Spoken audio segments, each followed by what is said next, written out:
Anwar MLA സ്ഥാനം രാജിവെച്ചു. അതോടൊപ്പം തന്നെ നിലമ്പൂരിൽ മത്സരിക്കുന്നില്ല എന്നും പറഞ്ഞു കഴിഞ്ഞു. അപ്പോൾ അടുത്ത എന്താണ് അൻവറിന്റെ പരിപാടി? ഇനി ഇടക്കാലത്ത് അദ്ദേഹം ആഫ്രിക്കയിലായിരുന്നു. ഇനി ആഫ്രിക്കയിലേക്ക് തന്നെ തിരിച്ചു പോകേണ്ടി വരുമോ? ആഫ്രിക്കയിൽ നിന്ന് തിരിച്ചു പോകാത്ത പുള്ളിക്ക് അവിടെ പരാജയപ്പെട്ട് തിരിച്ചു വന്നതായിട്ടാണ് നമുക്ക് കിട്ടുന്നത്. അപ്പോൾ ഇനി എന്താ പരിപാടി എന്ന് ചോദിച്ചാൽ പുള്ളി തന്നെ കണ്ടുപിടിക്കേണ്ടി വരും. കാരണം പരിപാടിയൊക്കെ ഏകദേശം ക്ലോസ് ആയി.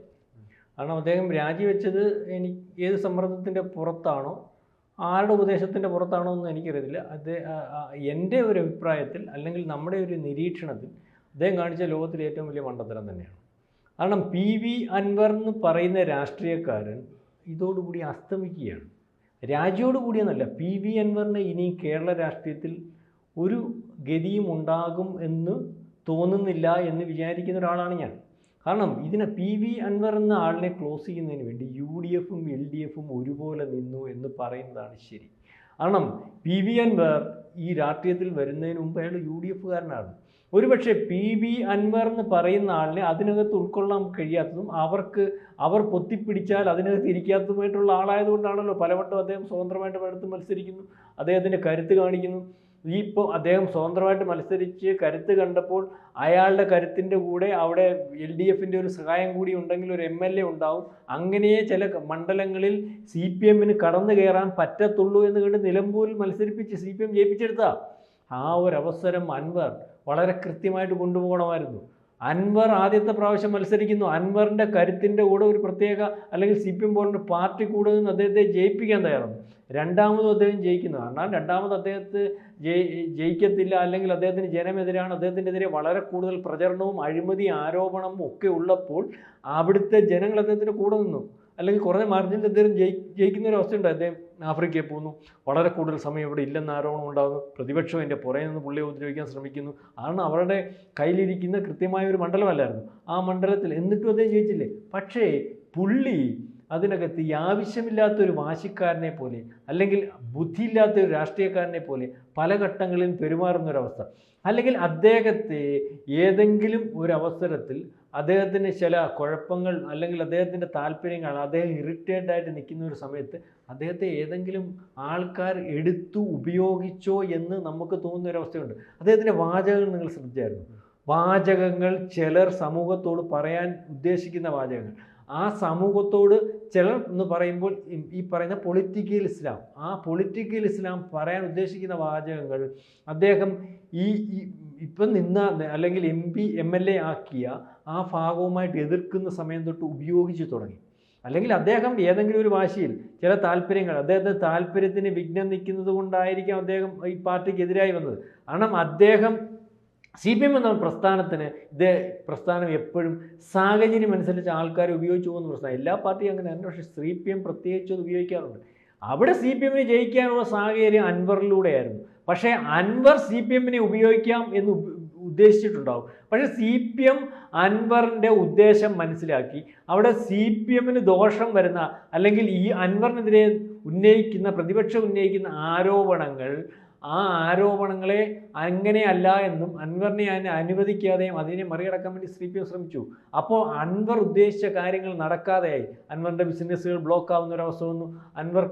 അൻവർ ഉദ്ദേശിച്ചതുപോലെ നീങ്ങാൻ പറ്റാത്ത ഒരവസ്ഥ വന്നു. കാരണം CPMൻ്റെ നിയന്ത്രണം അല്ലെങ്കിൽ CPMൻ്റെ MLA ആകുമ്പോൾ അപ്പം അൻവർ ഉദ്ദേശിക്കുന്ന കാര്യങ്ങളോ അൻവർ നടത്താൻ ഉദ്ദേശിച്ച കാര്യങ്ങളോ ഒന്നും നടക്കാതെ വന്നപ്പോൾ അതിൻ്റെ ഭാഗമായിട്ട് നിന്ന ബിസിനസ്സുകാർ അല്ലെങ്കിൽ അതിൻ്റെ ഭാഗമായിട്ട് ചിലതൊക്കെ നടത്താമെന്ന് വിചാരിച്ചിരുന്നു. ഇവരൊക്കെ ഈ പറയുന്ന പൊളിറ്റിക്കൽ ഇസ്ലാമിലോ അല്ലെങ്കിൽ വേറെ ചില താല്പര്യങ്ങളുടെ ഭാഗമായിട്ട് ഇരുന്നവരായിരിക്കും. പക്ഷെ അവർ പറയുന്ന കാര്യങ്ങൾ പറയുന്ന ഒരവസ്ഥ വന്നു.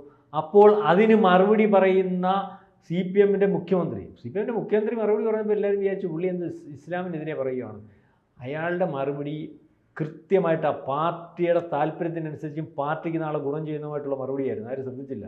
അദ്ദേഹം അൻവറിനെ എതിർക്കുന്നതിൻ്റെ കൂടെ അൻവർ എന്തിൻ്റെ ഭാഗമായിട്ട് തുറന്ന് കാണിക്കുന്നു. അൻവർ എന്തിൻ്റെ ഭാഗമാണെന്നാണ് തുറന്ന് കാണിച്ചത്? അയാൾ ഈ പറയുന്ന ബിനാമി ബിസിനസ്സുകാരുടെയും സ്വർണ്ണക്കടത്തുകാരൻ്റെയും ഭാഗമാണ്.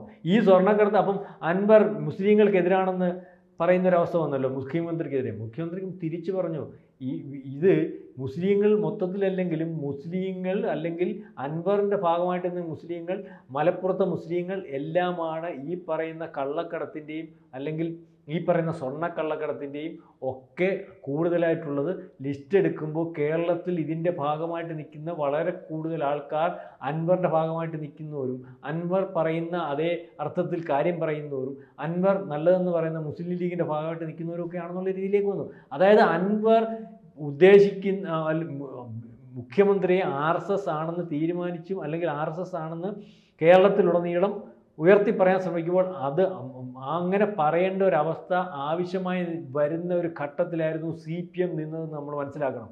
CPM ഹിന്ദുവിനോട് താല്പര്യമില്ലാത്ത പാർട്ടിയാണ്. അതുകൊണ്ട് ഹിന്ദുക്കൾ അതിനകത്ത് വിട്ടുപോയിക്കൊണ്ടിരുന്ന സമയത്ത് ആ ഹിന്ദുക്കളെ അതിൻ്റെ ഭാഗമാക്കി നിർത്തുന്നതിന് എടുക്കുന്ന രാഷ്ട്രീയം അതങ്ങനെയാണെന്ന് ഉറക്കെ പറയാൻ ഒരു മുസ്ലിം തീവ്രവാദിയും അല്ലെങ്കിൽ ഈ പറയുന്ന പൊളിറ്റിക്കൽ ഇസ്ലാമിൻ്റെ ഭാഗമാണെന്ന് തോന്നിക്കുന്ന രീതിയിൽ അദ്ദേഹം സംസാരിച്ചു. അതാണ് അവിടുത്തെ ഇദ്ദേഹത്തിന് പറ്റിയ പരാജയം. ഇതോടുകൂടി മുസ്ലിം ലീഗ് അദ്ദേഹത്തെ കൈവിടിഞ്ഞു. പല ഘട്ടങ്ങളിലും ഈ CPMൻ്റെ ഭാഗമായിട്ട് നിന്നപ്പോൾ CPM ഇയാളെ എന്തായിട്ട് ഉപയോഗിച്ചു? CPMൻ്റെ മൈക്കായിട്ട് ഉപയോഗിച്ചു. സഭ്യമല്ലാത്ത വാക്കുകൾ ഉപയോഗിച്ച് പ്രതിപക്ഷത്തെ ആക്രമിക്കുന്നതിനും അത് ആഗ്രഹിക്കുന്നതിൽ കൊണ്ടുനടക്കുന്നതിനും CPM പലവട്ടം അൻവറിനെ ഉപയോഗിച്ചു. നിങ്ങൾക്കറിയാമോ? അപ്പം അവർക്ക് പറയേണ്ടത് അൻവർ പറഞ്ഞുകൊണ്ടേയിരുന്നു, പ്രതിപക്ഷ നേതാവിനെ പറ്റി പറഞ്ഞുകൊണ്ടിരുന്നു, കോൺഗ്രസിനെ പറ്റി പറഞ്ഞുകൊണ്ടിരുന്നു, അല്ലെങ്കിൽ KPC പ്രസിഡന്റിനെ പറഞ്ഞു. ഒരു രക്ഷ ആ മാപ്പിനകത്ത് കാര്യമില്ല. മാപ്പ് എന്ന് പറഞ്ഞാലും നാളെ കാലത്ത് ഇതിൻ്റെ ഭാഗമായിട്ട് നിർത്തിയാലും ഞങ്ങൾക്ക് ഇയാളെ ഞങ്ങളുടെ ഭാഗമാക്കി ഒതുക്കി കൊണ്ടുപോകാൻ പറ്റത്തില്ല എന്ന് CPMനകത്ത് നിന്നിട്ട് ഈ രീതിയിൽ പ്രതികരിക്കുന്ന ആളെ അല്ലെങ്കിൽ നാളെ കാലത്തെ കോൺഗ്രസ്. അതുകൊണ്ടാണ് മുസ്ലിം ലീഗിൽ ചെന്നപ്പോൾ അദ്ദേഹത്തിന് വന്നു ചായ കൊടുത്തു, ഹൈ ഫ്രണ്ട്ഷിപ്പ്. കോൺഗ്രസിനകത്ത് എടുക്കുന്ന തീരുമാനം രണ്ടാമത്തെ ഘട്ടത്തിലും ഉറക്കെ അൻവർ പ്രഖ്യാപിച്ചിട്ടും കോൺഗ്രസ് പറഞ്ഞല്ലോ ആലോചിക്കേണ്ടതായിട്ടുണ്ട്. ഇവിടുത്തെ DMK തമിഴ്നാട്ടിൽ ചെന്നപ്പോൾ അവിടുന്ന് അദ്ദേഹത്തിന് വേണ്ട സ്വീകരണം കിട്ടാതെ വന്നു. അതിനകത്ത് ഇവിടുത്തെ ഇടപെടിയില്ലല്ലോ. അയാളെ ഉൾക്കൊള്ളുന്നതുകൊണ്ട് DMKക്ക് എന്ത് പ്രയോജനം?